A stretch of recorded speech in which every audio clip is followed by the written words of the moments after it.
magandang araw ulit sa inyo mga kaibigan. Nandito ulit tayo ngayon kina Ate Jubilin. Ayan. Kina Jubilin pala, hindi ate.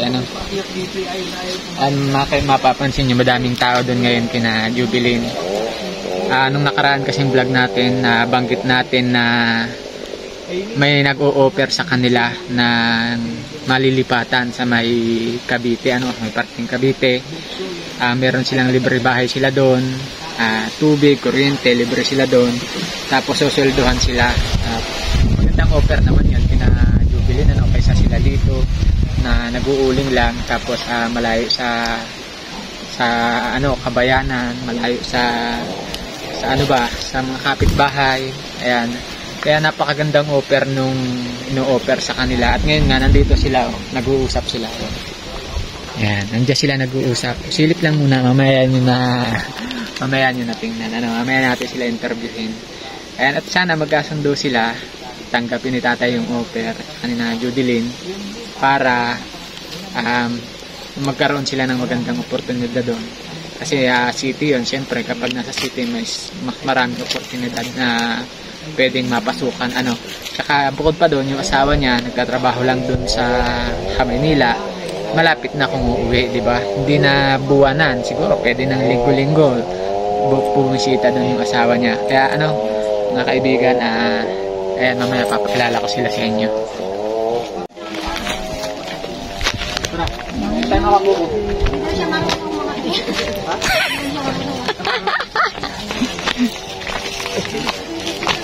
Hindi ako tayong buko dito. Wala yan. Dito si Joey. Ang katibag na. Dito si Joey. Madulas tsinelas ko. Ha? Madulas tsinelas ko.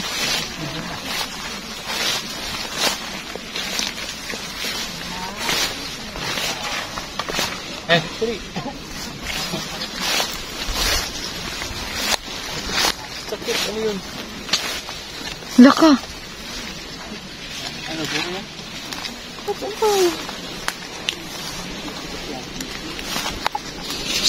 yan? Umingay, baka mahal tayo may ari. Ay.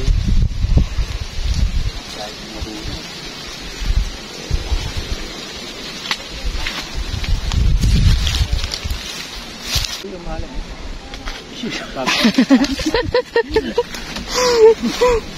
Laglag.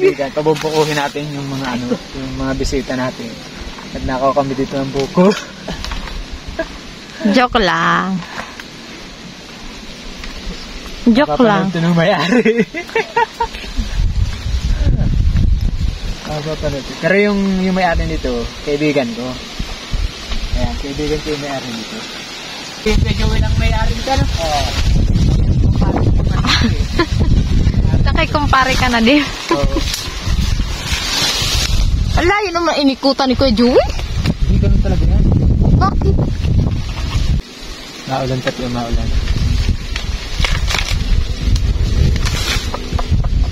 Ay, tigas. Pasa tigas.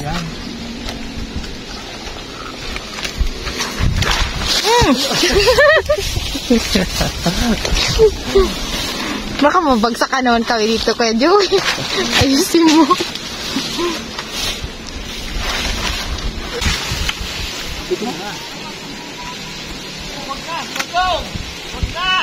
Ha? Dito. Oh, mamaya lang po.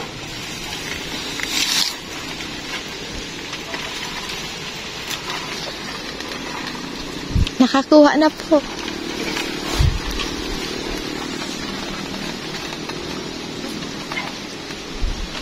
Ilan ba sila? 6. Anim? Ilan na? May 3 na baga? 4 na. 4 na. Tadyakan mo na yan.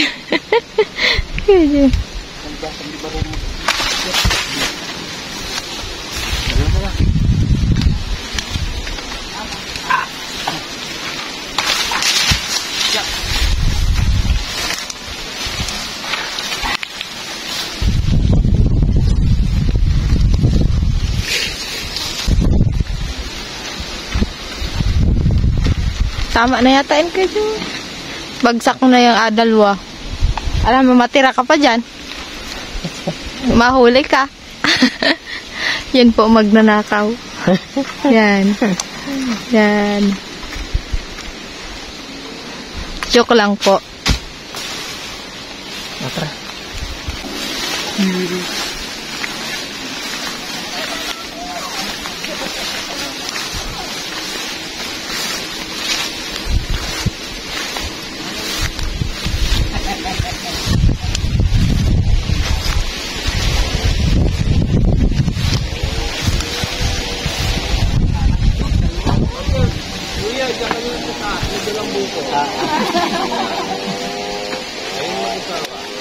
Ayan, niligaan.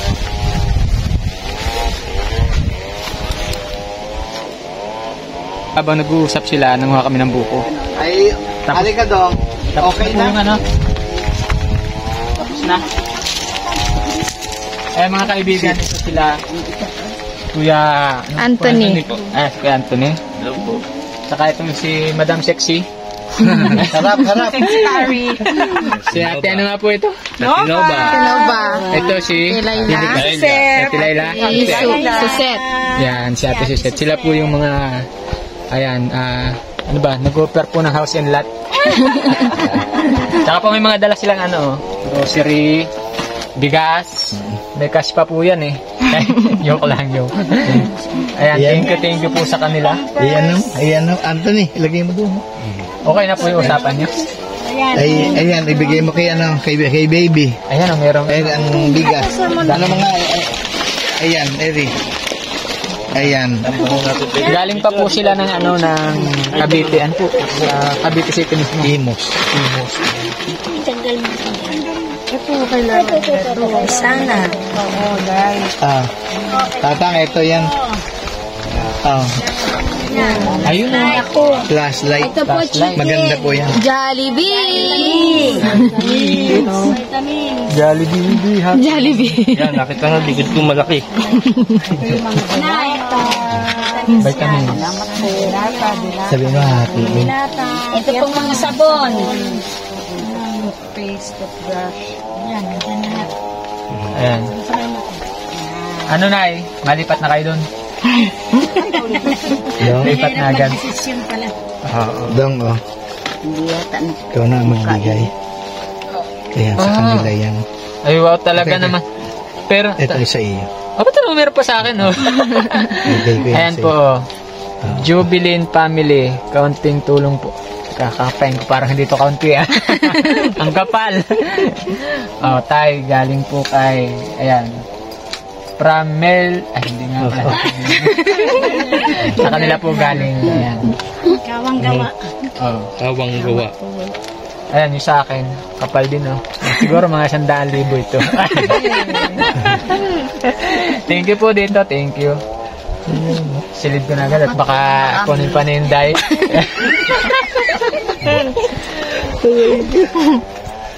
Ayan. Magandang ano po yung offer na yun sa inyo kasi madaming opportunity kasi doon po, ano. Ay, Sabi ko sa kanila, pag halimbawa si Jodelyn, malaki-laki na si baby, pwede na din siya magtrabaho. Makakaipon kayo doon. Pero kung magbibigay sa baby, Saka yung safety po ninyo, mas okay doon. Ano po? yung daw unang sampa ay actually, meron siyang bahay. Pagagamit ko na sa kanila yung bahay ko. Kung sila yung mag-decide. May bahay talaga siya ng caretaker. Pero yun, ipaayos pa. Ngayon, yung bahay ko na may isang kwarto lang, pwede na sila doon. Yun ang kanilang bahay na bahay. Yung bahay, yung kwarto ninyong mag-asawa, ay di pwedeng doon sa kwarto ko. Hindi naman ako doon matutulog at may bahay naman kami. Ang ano ko lang po, gusto kong may titira. Pero sila nag-iisip, gawa nga ng siyempre, pag umalis, ay ang mga kapatid niya, yung naritong lahat ng pamilya. Yun ang kanilang tinitimbang. Tapos ay kakasal pala sila sa January. Ay, libre na. Ay siyempre ang mag-aasikaso yung kanyang asawa na taga-Kalawag. Taga-rito din po yan. At taga rito. Eh di siyempre, kung hindi yung ganong kadali dodong. Kahit kaya sa akin, sabi ko, ay kung talagang tutulungan na lang namin sila.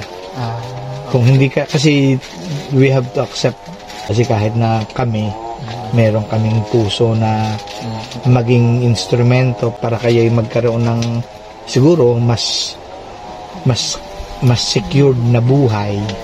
Kasi kayo, pag kayo, halimbawa, kayong dalawa, kayong mag-asawa, si Jubilin hindi na siguro, pero dahil kay baby, ang inyong gagawin lang doon ay di caretaker kayo. Susweldohan ko po kayo. Pwede ko naman silang i-provide ng bigas monthly kasi si Love, tulungan ko din naman. Ang anak nito, 5 na nag-aaral. Pero gusto pang masundan ng siguro yung mga dalawa. Hanggang hanggat maganda pa yung lahi. Tuloy lang. Kaya pagka pumapangit Mahirap ang buhay. Ay, gano'n, kung kayo din naroon, di kayo merong regular na sweldo. Halimbawa, malapit naman yun sa ang palengke, pagka kayo sanay na, meron namang malapit na bayan na sasakay lang kayo ng jeep o namamalengke sa isang katabing palengke. May pumapasok din naglalako. Meron namang pumapasok na naglalako ng mga isda, ganon. Tapos ay meron din naglalako ng tinapay, yung hot pandesal. Pagka yung pag kami uuwi, edi dadalhan na lang namin kayo ng Pwede naman din kayong Anthony, ilagay mga aerodyan at ako'y sasandal. Hindi, isandal mo din. Ano ba naman yun? Mga Dilata, kasandal. Para may strawberry. Ang likod ko ayun, pwede. Ay di, kayo kasi ang magdi-decide. Ano ang tinatanong ni nanay, ano ang magiging trabaho nila? Caretaker. Ang caretaker ay di, halimbawa, meron akong may nakuha po akong mga pananim. Halimbawa, gulay. Kung halimbawa merong binhi ng sitaw, binhi ng okras, binhi ng kamatis, kung ano man, pwede ninyo yung i-cultivate. Hindi naman ko yung aanuhin. Hindi tayo mag-uusap. Tapos kung kailangan ng mga pataba, para lang maging productive yung lupa. Hindi nakatiwangwang. Parang ganun po yung Tapos,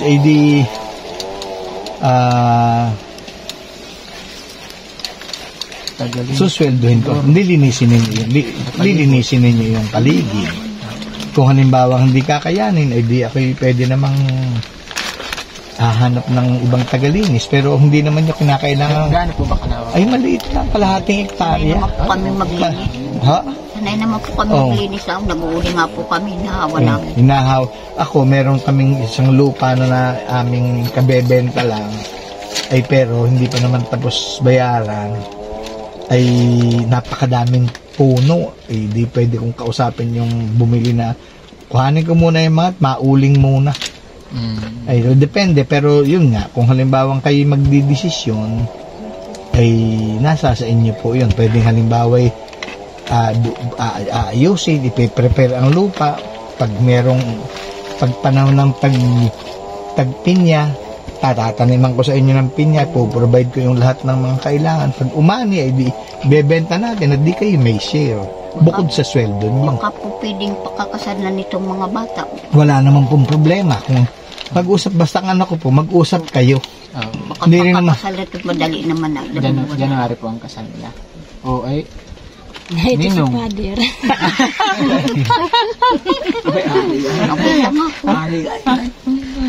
Ang mahalaga, ito naman, hindi rin kayo secure dito. Una, hindi naman sa inyo ito. Tsaka kung naalala nyo yung pamilya nyo, nandito naman sila, tsaka si Lalito si Jubilin po, nagbubuo na din ng pamilya, hindi naman pwede nasa masama na lang kayo mag-uuling lagi. Totoo yun. Hindi pa. Yung asawa mo, ganyan ang gawa. ano pangalan niya ulit? Si Jan Ritz ay siyempre nangangarap din yun na kayo ay magkaroon ng sariling buhay.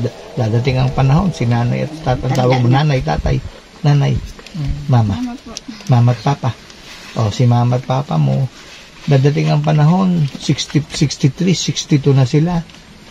Ay hindi naman siguro tatagal sila ng 40 taon pa kasi 100 taon na yun. Pagka kuya, ay di lahat naman tayo doon pupunta. Ay halimbawa, kayong mag-asawa, inyong tingnan yung ganong pananaw. Ako naman, willing akong tumulong. Willing akong tumulong. Kung ano man ang pwedeng maitulong, ay doon sa kayang maitulong, ay di kayo tutulungan ko. Kasi paano mo palalakihin ang anak mo dito? Ay kalayo sa school. Bago ka makaano, itatawid. Ba yung sasakyan ko kalaki-laki, sus Mariosep. Naririnig ko, nasa likod. Ay doon, dinaanan namin kasi talong ko kay Dodong. Yung bang sasakyan ko, MUX, makakababa. Ay kaya po sir. Ay iniisip ko, yung isang maliit na sasakyan ang dadalhin. Nako, kung dinala ho namin yun, hindi kami makakababa. Hindi ho kaya. Kasi doon pa lang sa mismong unang pababa, sasayod na ang BRB. Ay, yun, kayo'y mag-isip, pag-usapan ninyo, magpakasal ka kung ano ang plano ninyo, inyong pag-usapan. At pagkakasal niya, mag-usap muna kayo. Ang akin pong pag-usapan ninyong apat kasi kayo naman ang magdi-decide. Ang akin lang pong di ganito. Pag pumunta kayo ron, kayo lang. Yung ibang mga anak ninyo, hindi. Kayo lang po. Kayo lang ang aking tutulungan. May pamilya din naman po silang Kung ano ang kanilang edi kayo pwede naman kayong mag-set ng pagsasama-sama kung gusto ninyo. Pwede kayong dumalaw, pwede kayong pumunta sa kung saan man kayo pwedeng pumunta. Halimbawa, nagdesisyon kayo dito. Ito'y magbabakasyon muna sa mga anak ko. Bibigyan ko kayo ng pamasahe, ang pamasahe. Pagka pupunta kayo. Siyempre, depende yun sa inyo. Halimbawa, birthday ho ng aking biyanan, pupunta po kami ni John Ritz. Pwede po ba kami noon? Wala ang problema. Tsaka yung ganito na halos lahat kasi kayo nag-uuling po. Pamilya kayo dito, kapag ka nagkaka-problema kasi yung isa sa kanila, wala silang matakbuhan. Kasi yung pamilya nila pare-parehas din naman kapos. Kung kayo ay magkakaroon ng trabaho, tutulungan mo isa. Makakatulong-tulong kayo sa kanila. Lagi pa kayo magkakasama mag-asawa, madaling umuwi. Madaling si John Rich. Ayun, pag halimbawa, di dumating, Judilyn, dumating si JR.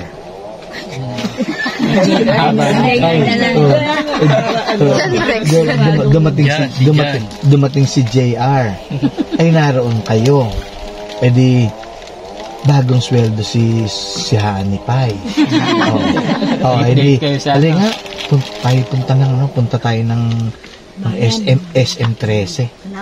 Ay malapit Indang. Yung inyong lugar ay bukid. May bukid po. Pero may mga bahay na sa paligid. May bahay na po sa paligid. Wala pa lang siyang kuryente. Pero ang poste ng kuryente ng Meralco nasa tapat ng right of way ko. Kaya ang right of way, papasok, andun ang bahay. Narito mismo ang right of way. So, kung halimbawa ano man ang inyong desisyon, kung makaka-decide kayo ngayon, palalagyan ko ng kuryente. Kaya po ba nagkaya na? Ayan, meron na kayong hapunan. Baka hindi ba po, magkain na muna tayo. Ay, tanghalian na. Tapos na po kami. Meron ng pangatlong vlog si pang-apat Kuya Dodo, pang-apat. Meron pa nga pinadala si Ate Shirley, di ko palang nakukuha. Pagkuha na lang po, baka pagkakasal na. Apo, kunin mo yung number. Ano number mo? Kabisado mo. Ang napag-usapan po nila ay pag-iisipan ng pamilya ni Kuya, ni Judilyn, yung pag-desisyon nila, pag-uusapan pa nila kung tutuloy sila doon. Pero ang plano nila, magpapakasal daw po muna si Judeline tsaka si mister niya sa January. Mag-iisip sila kung lilipat sila doon sa Cavite. Maganda naman yung offer po sa kanila doon. Pero ang inaalala kasi nila, yung pamilya nila may iwan dito. Siyempre, mga nandito yung anak nila. May buto kayo mamaya. Kaya pag-iisipan pa po nila kung malipat sila Mayroon doon. silang Jollibee. Sa mga gustong magninang, magninong Aso sa niyo po kasal ni sila Judeline, ay message na po kayo. Paalis na din sila, mabalik na din ang Cavite. Ayan, maraming salamat po. Ate, maraming salamat po ha.